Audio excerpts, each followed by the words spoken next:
And we are back for another episode of the Racial Draft Podcast. I am your host, Michael Ford, joined by no one. Yeah, that's right. I'm doing it solo this week. Well, not this week, because if you stay tuned, you heard our pretty long San Diego Comic Con recap, where I was joined by some fun guests.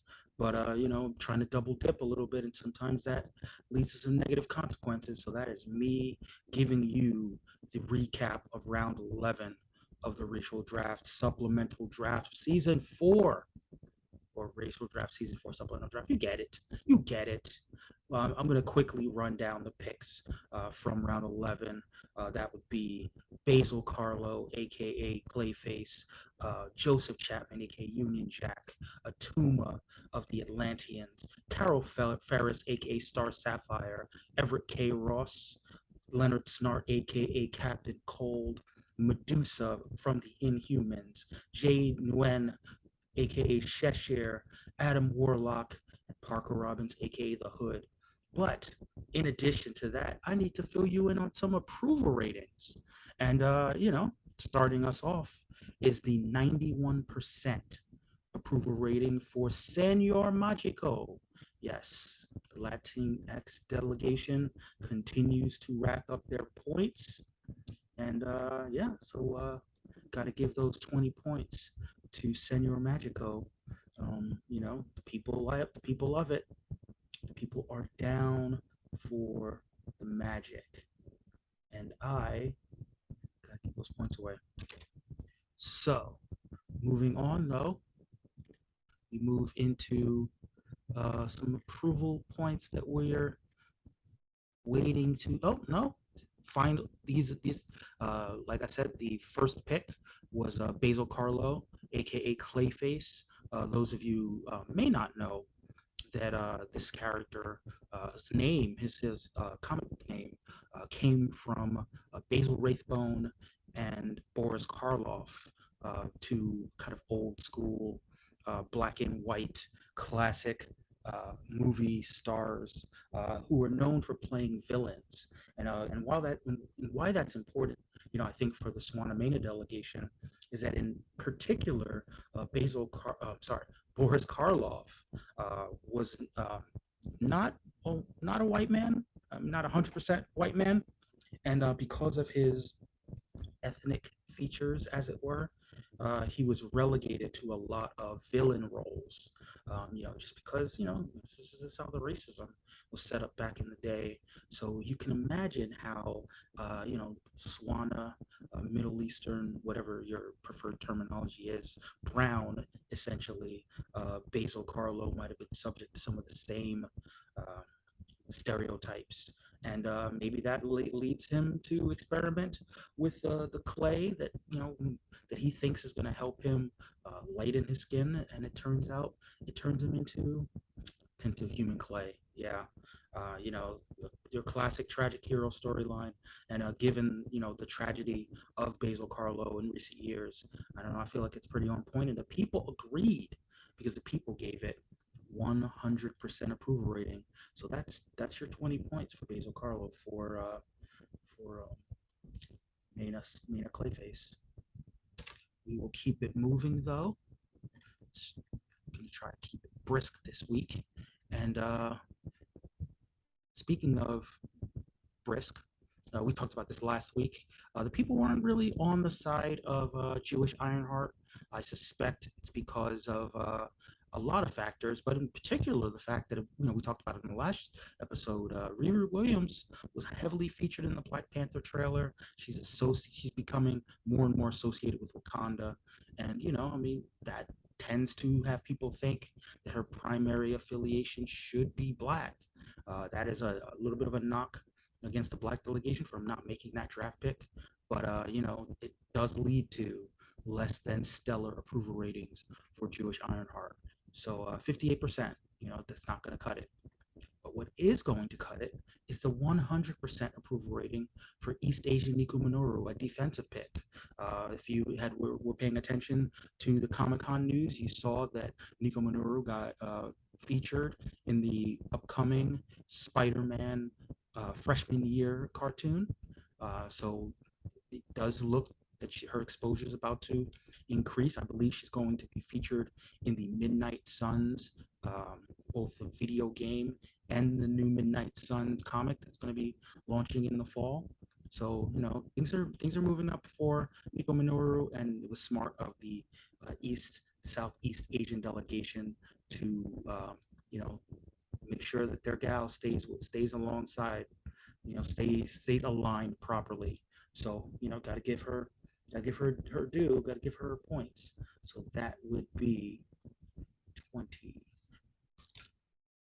Moving on, with a little bit of time left. I mean, who knows by the time you listen to this podcast whether you'll still have time to vote for the approval. But this one was a little bit controversial because it was the Polynesian delegation, and they selected Union Jack. And I know you got to ask, what's Polynesian about Union Jack? And I too have these questions. Unfortunately, we didn't get a lot of explanation from Tamati, and the people were left to their own devices. So, left to their own devices, they are currently sitting at 66.7% approval, which means people don't see it. They're not really um, they're not really sure about what comes along with Polynesian Union Jack.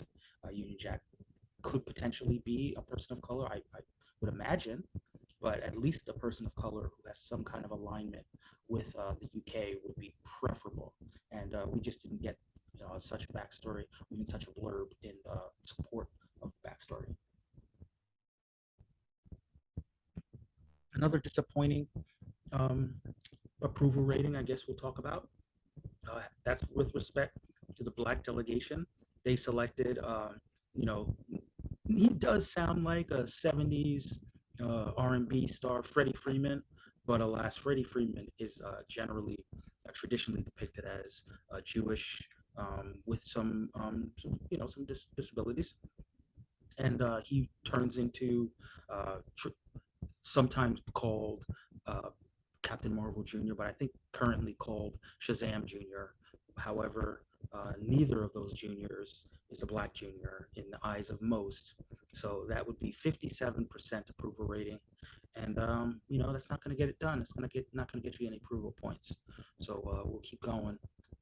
Um, Another character that doesn't seem to be catching on, and I can sort of understand why, because he too was featured in the Black Panther trailer, and that would be Atuma, the warlord of Atlantis, or I forget the name of the land that is going to stand in for Atlantis in Black Panther Wakanda Forever. But in that respect, maybe the white delegation would have been in a position to make their case, but currently, with a little over a day left, Atuma is sitting at 28.6% approval rating. White Atuma, that is. And yeah, I think people would prefer Latino Atuma based on both the casting and how he's depicted in the trailer. So we will keep it moving to something that did get approval, and this one was fairly close to my heart when I thought about it. I mean, Carol Ferris, aka Star Sapphire, rather Star Sapphire.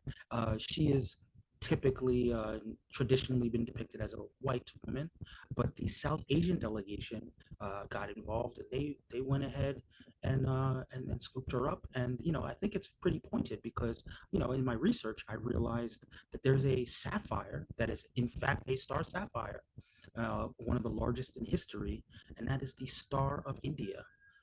So it's only fitting that the Star of India, which is the one of the most prominent star sapphires of all time, would now be wielded in a manner of speaking by by a South Asian, by an Indian American, and Carol Ferris. So I like it. In terms of her depictions, there have been a few depictions of her that have maybe browned her up a little bit, and we were able to find some of those. So the people loved it. We're still with about a day remaining, sitting at 100% approval rating. So we can't award the points just yet, but it's looking good for the South Asian delegation. Moving on to where we can award 100% approval, and that would be the multiracial delegation. They drafted themselves both directly and via family chaining. They drafted the uh, mainstream Vixen, aka Mari McCabe, and they fell a little bit short of the threshold with only 85% approval rating for Mari McCabe. However, with their family chain, they were able to bring in a character that you might know from Legends of Tomorrow on CW, and that would be Amaya Jaiwe. And she got 100% approval rating, like the actress, multiracial. And I guess the people approved of that, to the tune of 100%. So we will award those bonus points to Amari. So Armaya.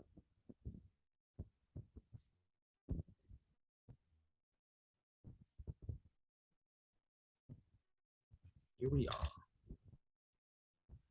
moving right along. We are right there. Oh, this one is nice. 69% approval rating. Not quite in our threshold, but nice nonetheless. And that would be Native American Hellion.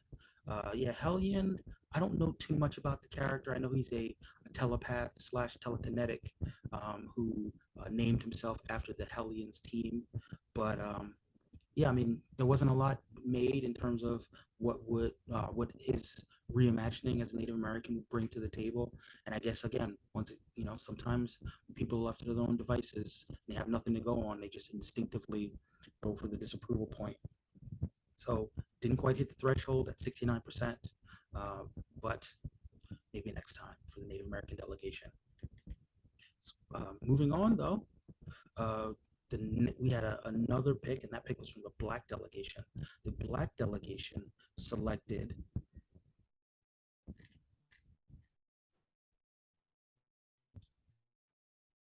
Sorry, the Black delegation selected Medusa from the Inhumans. I know the Inhumans. Who are they? I, I, that's what Kevin Feige says. But there was an Inhumans TV show, ill-fated as it was. I mean, there was a time where the Inhumans were getting pushed in the comics. Now they're a little bit missing in action. But one of the more popular of the Inhumans is Medusa. She of the living hair, the prehensile strength in her hair follicles, and I mean, it's only I mean, there's some stereotypes in there about black women having tough hair, but luxurious nonetheless. So the luxurious locks that are also pretty strong. That would be Black Medusa. But currently, a little bit short of the threshold, so there's time for you if you're feeling different that you might want to dive in and get those approvals up, because right now it's at 87.5% approval. So just a couple votes, a couple approval votes will get that up around 90. So if you feel like Black Medusa is something cool that you'd like to support, go ahead and vote on our Twitter, Racial Draft Pod, and yeah, scroll on down and get your vote in for Black Medusa. They also family chained, the Black delegation family chained her sister Crystal, and maybe Cristal, as the rappers like to say it. So Cristal is currently sitting at 100% approval rating. So there you go. There's some approval for another Black Inhuman, and we'll see how it plays out. It could go a whole bunch of different directions depending on whether the votes come in one way or the other. So if you approve, go ahead and hit that approval button, strongly or somewhat approve. If you disapprove, and you're not racist, go ahead and vote that way too. But yeah, I mean, the Inhumans have a very problematic past, but maybe a little diversity in the fold would do them some benefits and get them back on the right page. Kind of like what happened to the Eternals, if you know what I mean. So keep going, keep on pressing. In this one, again, I'm still upset about this. White Hawkeye. I mean, he should have gotten all points, guys. I mean, what is Hawkeye if not a white guy with all of the white privilege? But people felt otherwise, and they only gave him 57% approval, less of an approval rating than white people who voted for Trump. Just saying, just saying. So, what I'm hearing is that Hawkeye is less popular with white people than Donald Trump. Wow, wow. speaking of white people, this one, I gotta be honest, very disappointed. One of my least favorite picks because this is a situation where a white character was selected to be changed from white, but there's so much about this character in both his inception, in both how in how he's used across the canon, that make it very clear that he was always supposed to be a white guy, and he was created by a black writer to embody white privilege.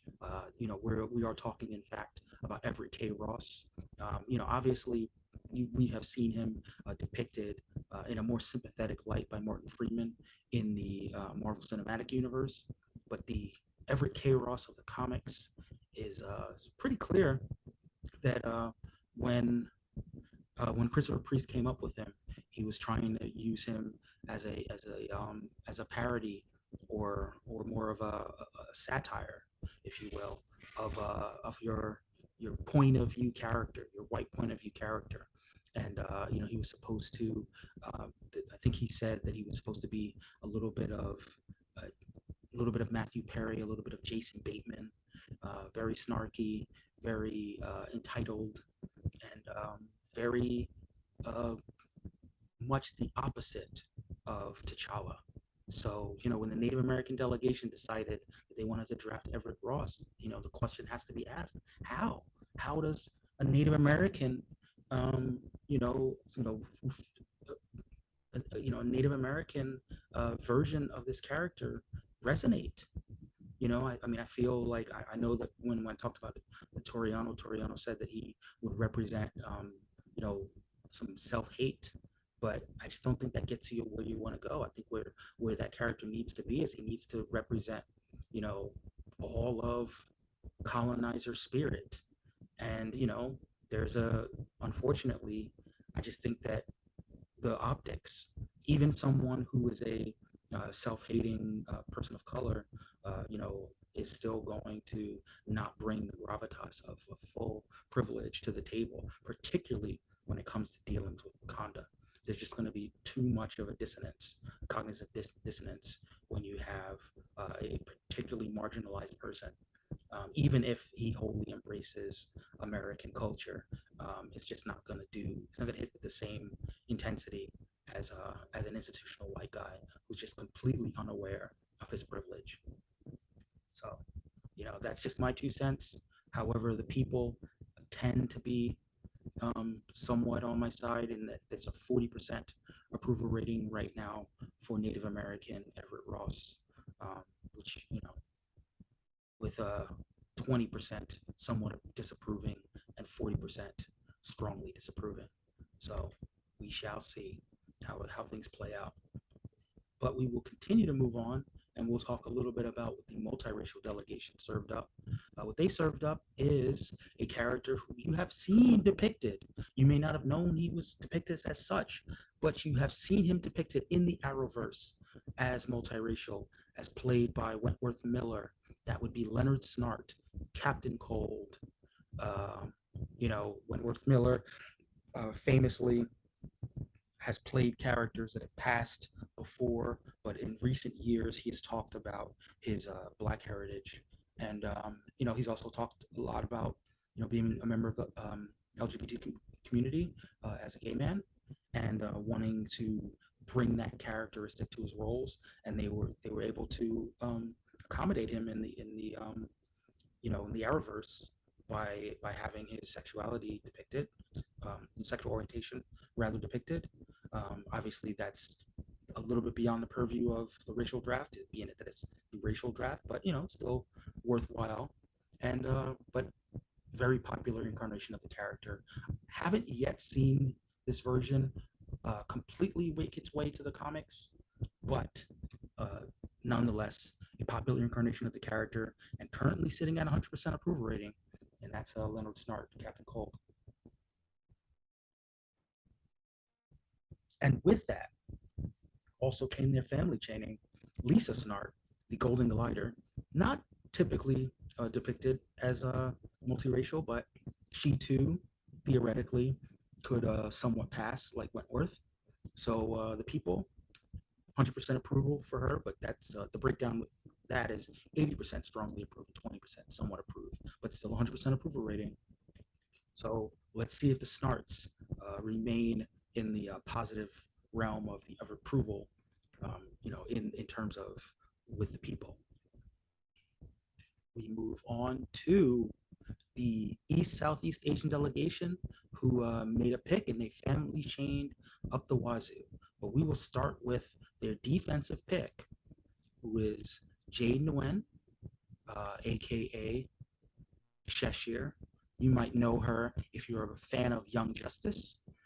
Young Justice, she is a little bit of an assassin, anti-hero type character, femme fatale, if you will, who has a romance with um, yeah, I'm sorry.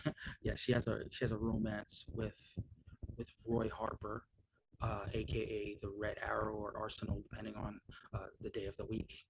They have a child together, and that's kind of awesome. We will get to that later. But yeah, Jade Nguyen, that in addition, that was also in the comics where she had the romance with Roy Harper. So she's Vietnamese in the comics. They made her Vietnamese. Uh, in terms of continuing the defensive pick of the racial draft, and she's currently sitting at 100% approval on that.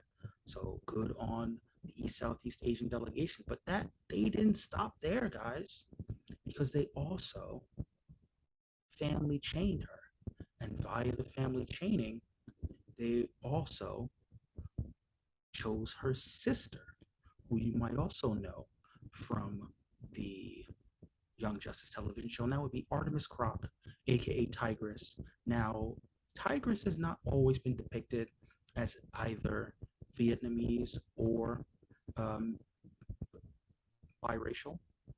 Again, in this version, because she was racially drafted and family chained, this version of her will be fully Asian, will be fully Vietnamese, and so far the people are 100% approving of a fully Asian Artemis, aka Tigress, Artemis Croc.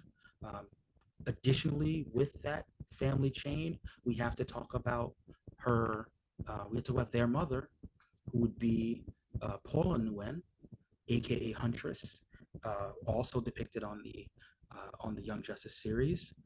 She has been depicted in the cartoon, in the Young Justice cartoon, she's depicted as Vietnamese. In the comic, a little bit, different versions of the character. Some mostly depicted as a white woman, but the Paul Nguyen version of the character, I believe, did make it into at least one depiction.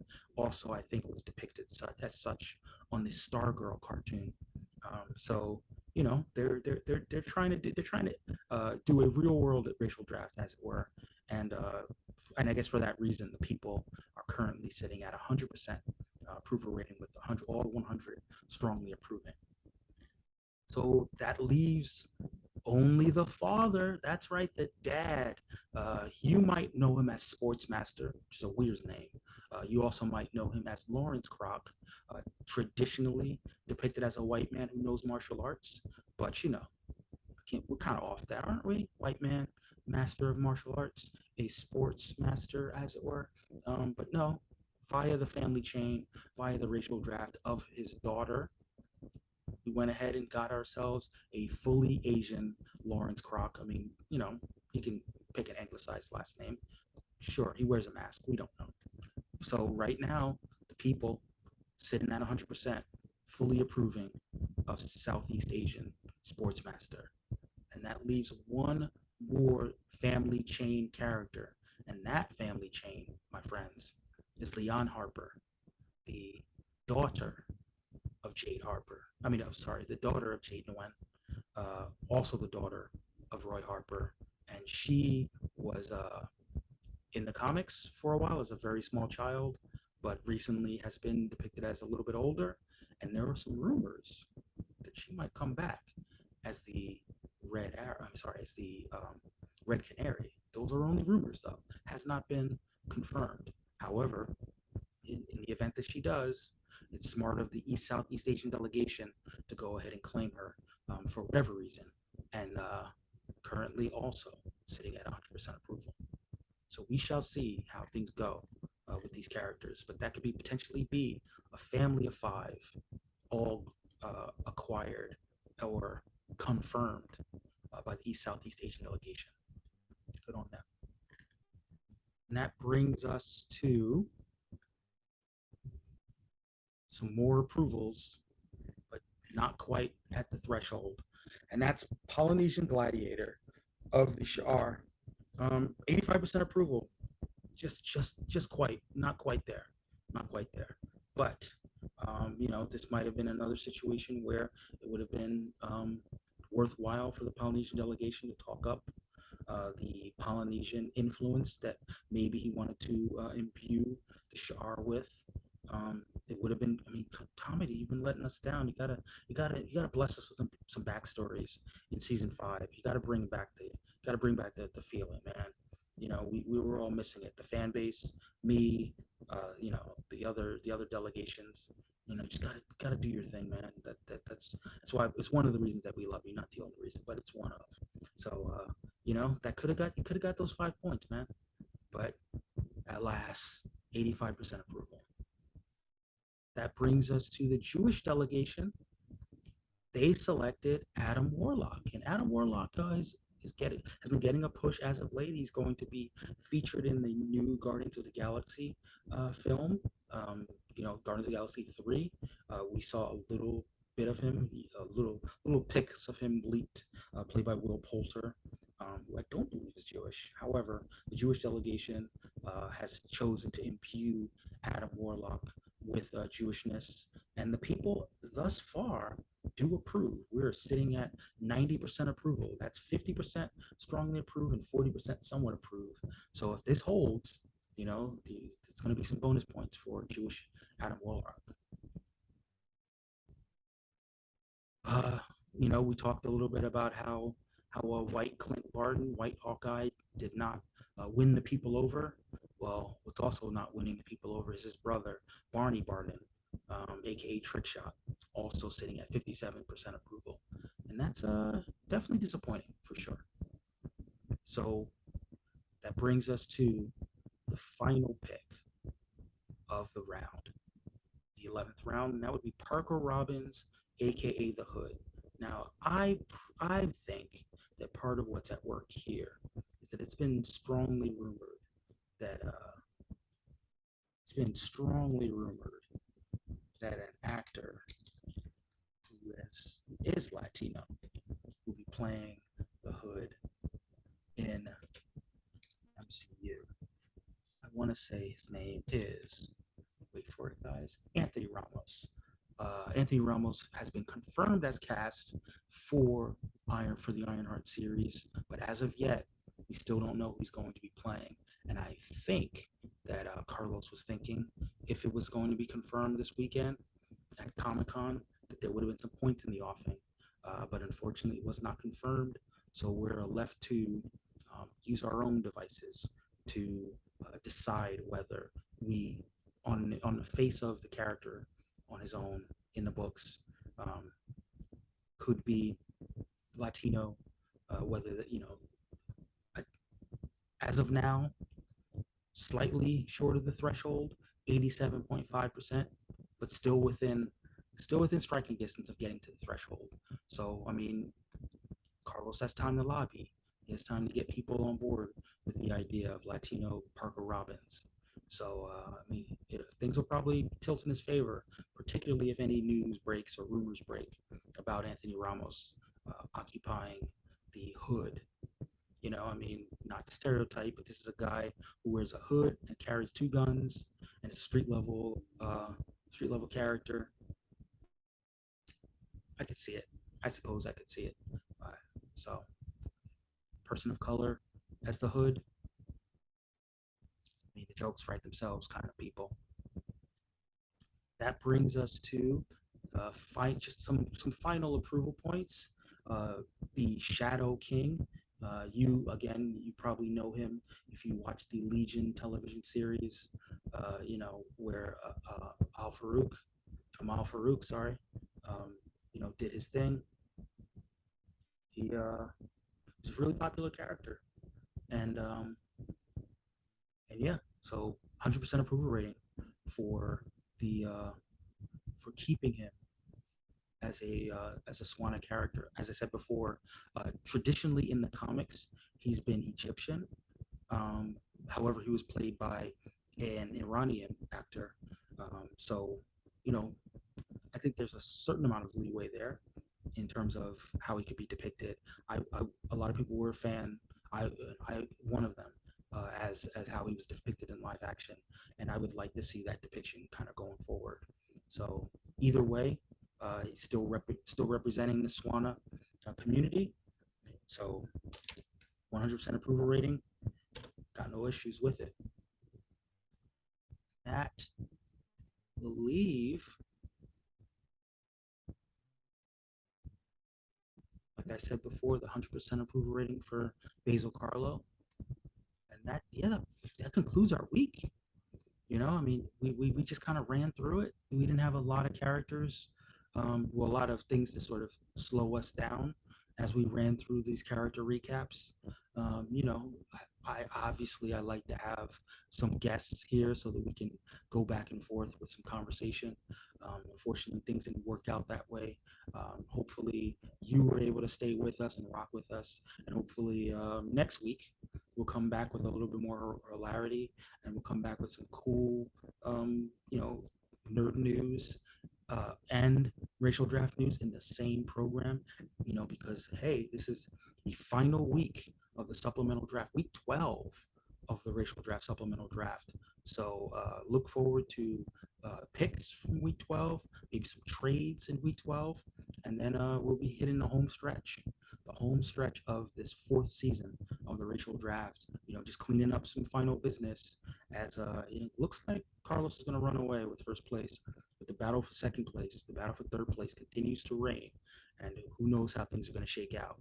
Guys, this has been a fun ride, albeit a quick ride. But until next time, all things are possible.